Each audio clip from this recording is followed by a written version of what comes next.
Our next speaker is a multiple award winning technology and business leader whose career has spanned both the private and public sectors. He's been a senior software engineering manager, a director of technology innovation, and has served as a chief information officer at both O'Reilly Media and the city of Palo Alto, California. He's currently the founder of advisory investment and education firm Future and creates online education for LinkedIn Learning. He recently published the bestseller Smart Cities for Dummies, and that's the reason why we have him here to talk to us about his new book. Please help me welcome Dr. Jonathan Reichental. Jonathan?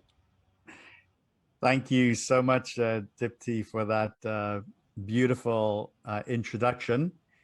I'm really privileged to be part of TiEcon 2021.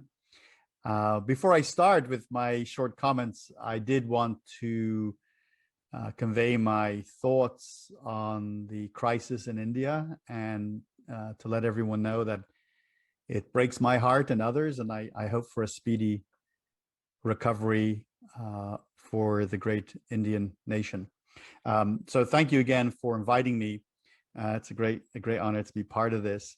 I'll tell you my quick story, how I got interested in cities, and then I'll talk a little bit about my book. And I plan to read a short paragraph from the book too that might be interesting to you. I've been in tech for about 30 years and mostly worked in the private sector. And then I had this interesting opportunity in about, early 2011. I get a call from a headhunter. I was in my existing job as a chief information officer with a media company, and then the headhunter said, "Jonathan, would you consider working for a city as a chief information officer?" And I have to say, I've always been curious about public service and about how cities work in particular, but I hadn't been looking for a job in government. So this was an interesting question for me. And so, in life, you can say, when presented with a question like that, you can just say, no, I'm on a particular path and I don't want to hear anymore. Or you can choose to listen, to open your ears and say, open your mind and say, tell me more. I want to know more about this intriguing question you have for me. So that was a life-changing moment. And I learned about this opportunity to be the chief information officer and chief technology officer for the city of Palo Alto, known often as the birthplace of Silicon Valley.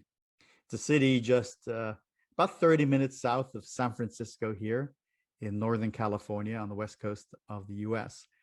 And I learned more about it and I took the job. The city manager will often say, that I took a risk on them and they took a risk on me. And the good news story is it really, really paid off. I was intrigued as a career technologist about how could we bring contemporary technology to bear in a city context? What could we do to collaborate with tech companies and innovators and startups to think differently about how we deliver cities? And that was the thesis that I worked with my team, a wonderful team, and with the city leaders and all sorts of stakeholders across the community for 7 years. And we had a lot of successes. We really did rethink things like where you host computing power. We had a cloud-first strategy. We also thought deeply about bringing technology to where people were rather than having people come to where we were. So we had a mobile-first strategy, and we digitized and made available over 50 services in a digital context, including online and through smartphone solutions. We rethought about things like how do you manage traffic differently, and we experimented with putting Internet of Things sensors on traffic signals so that we could detect traffic patterns and then change the lights so that traffic flowed more smoothly. Palo Alto is a city famous for its libraries, and we have 5 physical libraries. And we decided to create a 6th global digital library entirely online, where you could check out books and all sorts of materials on the Palo Alto online library. We completely replaced the 911 system. And not only did we replace that emergency phone call system, but we also collaborated with 2 communities adjacent to Palo Alto. So we collaborated on a regional basis to bring down costs and create better services across communities. We did that. We did these projects over 200 times with a lot of success. And we shared that success with the world through my writing and my talks. And we also shared, by the way, when things didn't go so well, because I would be lying to you if I said it always went smooth. This work is hard. City work is complicated, very complicated. But an interesting thing happened to me on the journey. I was there for 7 years, and my role was to come in as a technology guy and help the city be more efficient, reduce costs, create better services, help to contribute towards a better quality of life. That's what it's about. That was my mission, but something else happened. Through my time at the city, I got immersed in the whole space of urban progress and urban innovation. I got exposed to cities all over the world. I met amazing city leaders and mayors and technologists and companies. Occasionally I got to travel. I was invited by cities to share my story or share the story of Palo Alto specifically. And in doing that, I fell in love with cities. I really did. I fell in love with the idea of cities and how they can, when done right, elevate billions of people out of poverty and into a better quality of life, notwithstanding some major challenges, and obviously recognizing that the world has a very big place for the rural areas and the non-city areas of our planet. And so I fell in love with cities. And I was like, this is cool work. These are big problems that need to be solved. These aren't problems that only affect a very specific small demographic.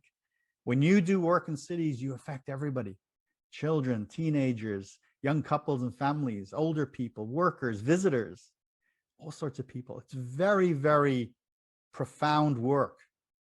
And with all of us almost now, our destinies being in cities, the data says that by the middle of the 21st century, about 70% of all people will live in cities. What we do in cities really matters. And so while I've continued to be very excited about the work that I can do in technology to help innovation move us forward in a very positive and socially responsible way, a big part of my work is how we can help cities move forward. And so I would do talks, and I do talks, and I do consulting with cities around the world. But the question is, how can you have a bigger voice? How could I reach more leaders and more people? Well, back in 2019, I got out of nowhere, in fact, a phone call from a major international book publisher from Wiley. And I spoke to the acquisitions editor there, and she said, Jonathan, we want to write more books about cities and the future of cities. We'd love you to write a book for a new series that we're creating. And I was like, wow, timing is perfect. Let me see if I can help with that. And so we had conversations on and off for several months. And then there was a gap, and I heard nothing. And I was like, there's not going to be any book. It was too good to be true. But then they called back and they said, we have a better idea. We think a book on smart cities as part of our Dummies brand would be very impactful. Now you have to understand that Dummies, whilst it's a kind of an American use of the word, it's not supposed to be patronizing. It's supposed to be more of a wink or a tongue-in-cheek. Is the largest reference series of books in the world. Dummies books have sold over 250 million books, on everything from fishing to JavaScript to diabetes and home ownership, right? So the inventory, the catalog is huge. So I was like, that's incredible. Now I can write the book and be part of a very well-established brand. I can get the voice out. I can educate people.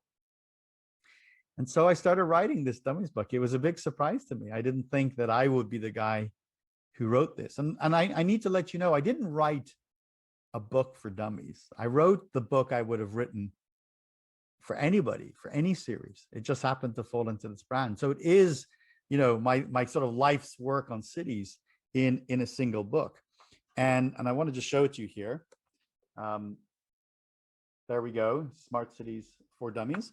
It came out in July of 2020 during COVID. I wrote half of it before COVID and half of it during COVID. You know, being quarantined here in Northern California in, you know, the second quarter of, or for all of the, you know, first half of 2020, it was useful for writing, because what else was there to do? I was working from home, but I could write because none of us could go outside really. And so I wrote half of it in quarantine, and then the publishing process went pretty fast, came out in July, and it was immediately a bestseller. It went straight to #1 in several categories on Amazon, which being the, you know, very dominant publisher, or at least bookstore, I should say, these days. So I was really pleased with that. Now I had planned a tour. I was going to do a book tour. I was going to travel to Europe and Australia and Asia, and China, and it was going to be a pretty impressive book tour where I spoke about why I wrote this book. But that was canceled. That was canceled, unfortunately, because of COVID. So in a way, I've had a chance to do a few book launches over the last few weeks as things have improved. And this is one of these new opportunities I've had as an author to speak exclusively about this book. So the book is basically split into 3 parts, 4, let's say 4. It's a little bit of history. I felt that it was important to give some background on the smart city movement, why cities are important. It's another section is about where we currently are, what's happening in the world with urban innovation and civic engagement and data. And then there's another section on the future, how we can start to apply new ideas and new technology to move all our communities forward. And then the final section is the appendices. So I have appendices on lots of strategies from cities all over the world, open data portals from all over the world, you know, dashboards of cities that are reporting on their smart city successes. So it is a really wide and deep book. It's about 400 pages of rich advice for anyone who wants to build a better city. So before I wrap up here, because I think my time is almost done, I did want to read just from a section to give you a flavor of the book and my writing style. A lot of it is matter of fact. A lot of the book is, here's how you do this. You know, take these steps if you want to implement Internet of Things, or if you want to use data in a more proactive way, or you want to create an app ecosystem. But I also talk about the history, and I talk about the stories of our cities. And I wanted to give you just a quick reading from that. I'll go here, page 134 in the urban innovation chapter. And here goes. As human settlements grew, demand for water for drinking and agriculture also increased. Systems were required in order to bring larger volumes of water predictably from the source. To solve this problem, humans invented the aqueduct, an elaborate combination of tunnels, surface channels, canals, clay pipes, and bridges to move water to wherever it was needed. Aqueducts that covered short distances were used in the earliest days of civilization, beginning with the Minoans on Crete over 4,000 years ago. More sophisticated, longer distance systems were developed during the Assyrian Empire. Later, the Babylonians, the Greeks, and communities across Persia, Egypt, and China all constructed elaborate aqueduct systems, including communal drinking fountains. Finally, it was the Romans who mastered the building of aqueducts. Ambitious projects overcame all kinds of difficult terrain, including engineering to move water upward. Many forms of aqueduct construction could be seen across the Roman Empire. The water supplied not only basic needs in agriculture, but also large public baths, fountains, and private homes. Many remnants of these systems can be seen scattered across the landscape. I could read more, but my time is almost up. What I'm trying to say here in the book is innovation in our communities is not something that was invented sort of in the last decade, but has been part of the city development for centuries, although it took many different forms. Now, again, thank you very much for this great privilege. If you want to get a copy of Smart Cities for Dummies, and it is available all over the world, online and in bookstores. If you want to find where you can get the book, go to www.smartcitybook.com. So it's www.smartcitybook.com, just singular. And there you can find a lot more about it. So again, thanks to TiEcon 2021 and Dipti for the remarkable and privileged invitation. I wish you all a lot of success in the event today and the next few days, and best of luck for the future.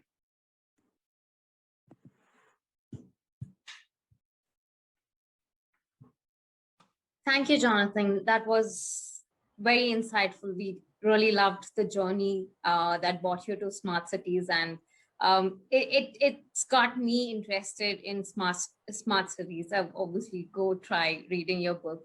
Thank you for joining us again.